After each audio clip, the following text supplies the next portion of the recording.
A very warm good afternoon, everyone. Sorry for the delay. The mic got stuck in my hair. So, how would you feel if I invite you all to stand in front of 100 people that you don't know and try to talk about your personal and professional stories? Is that an opportunity that you would love to go to with full excitement and promises? Or would you want to push me away and run?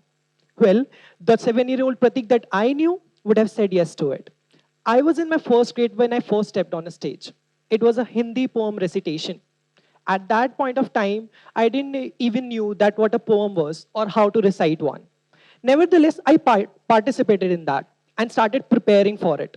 A bit later, I found out that I had to remember these 8 lines in Hindi and recite it in front of the whole school. With my sparkling eyes and my Princeton white uniform, I took the stage, only to forget halfway. After 3, 4 lines, no matter how hard I tried to remember what was next, I failed miserably. I saw approximately 100 pair of eyes staring at me. My heart started racing. I felt short breath. I saw even my own classmates giggling at me. But my class teacher came to rescue me that day. It was not an end for me.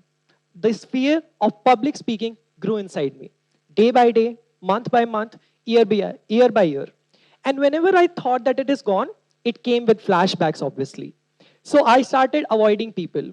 I started avoiding crowds to this extent that I even had only 2 friends till 8th grade. But this all changed on a random Thursday. I was in my 8th grade, my annual function, all glittery, glamorous, festival vibe. But I was in my own bubble, enjoying the day with 2 of my best friends. But suddenly, in the classroom, the teacher in charge of cultural committee walked in. Her eyes were scanning something. She seems lost. To my utter surprise, she walked towards me directly. And she confessed, she said that the student who was gonna do the introduction in the annual function is absent today. And to my most utter surprise, she said, Pratik, do you wanna do it? I was a middle bencher, a not known face. Everybody in the classroom knew I had a fear of speaking in front of my own friends, and that too speaking in front of a whole stage. I declined immediately. Then she asked the 2 friends of mine. They also said no. Then she insisted that Pratik, the committee wants a fresh face. You have to do it. And believe me, ladies and gentlemen, she has excellent convincing skills. I found myself saying yes to it. But the moment I said yes to her, I thought, oh my God, what I have done to myself. My legs started shivering, my hands were shaky, and I was like, just let me drown here and then. But then what I thought was, it's just a speech, Pratik. How bad it could be. She handed over me a speech. It was a bare 5 minute presence on the stage. I had to introduce my principal, my teachers, all the students, and say a few good lines about my school. How bad it could be. With the shaking legs and with the anxiety, I took the stage. When the spotlight hit me, I can barely make face out of the crowd. Then I started reciting that script. आदरणीय प्रधानाचार्य महोदय, शिक्षकगण एवं मेरे प्रिय सहपाठियों. I did it. I did the whole script. I didn't recite it right now, but I did it there and then. My teacher said, Pratik, you did great. I knew myself that I made several pronunciation mistakes there and then, but I did it. When I was in the backstage, zoned out, staring at Saraswati Vandana happening on the stage, I thought in my mind that if I set my mind to something, I can actually do it. I will achieve it no matter how. It was not easy for me always. It was hard for me. But here are some few strategies that I applied in my life and that could be useful to you also, that not taking things personally. Not any fancy terms, ladies and gentlemen. We all do that. I can barely say that there might be a single person in that room who doesn't take things personally.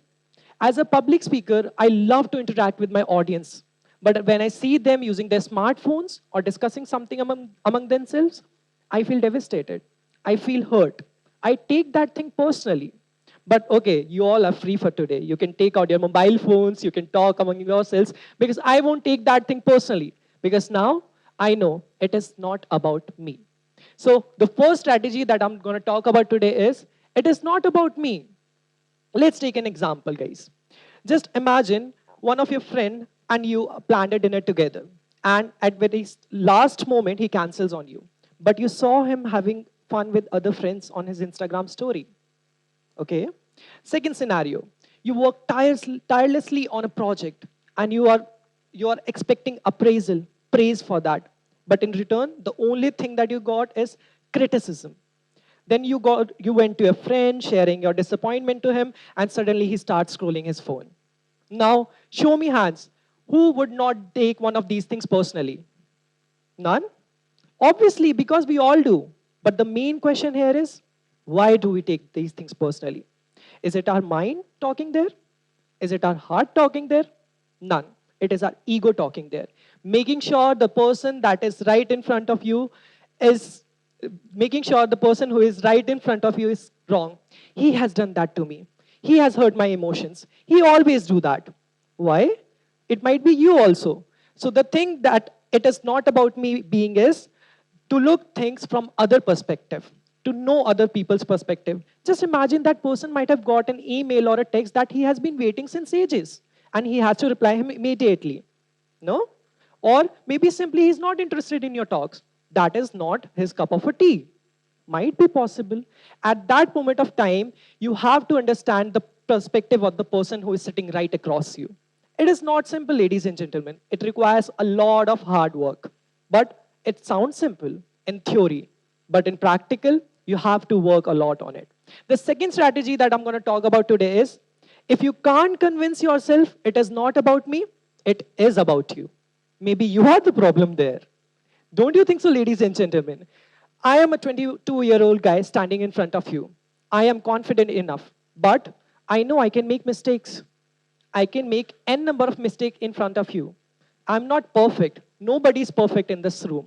So if it is not about you, it is about you. And there is a slightest and more chance of improvement there and then. And now I would like to end the speech by this takeaway. Last year, on the same date, I was a volunteer in TEDx IHMRU event.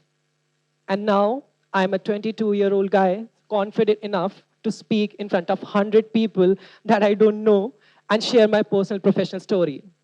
So, what do you think?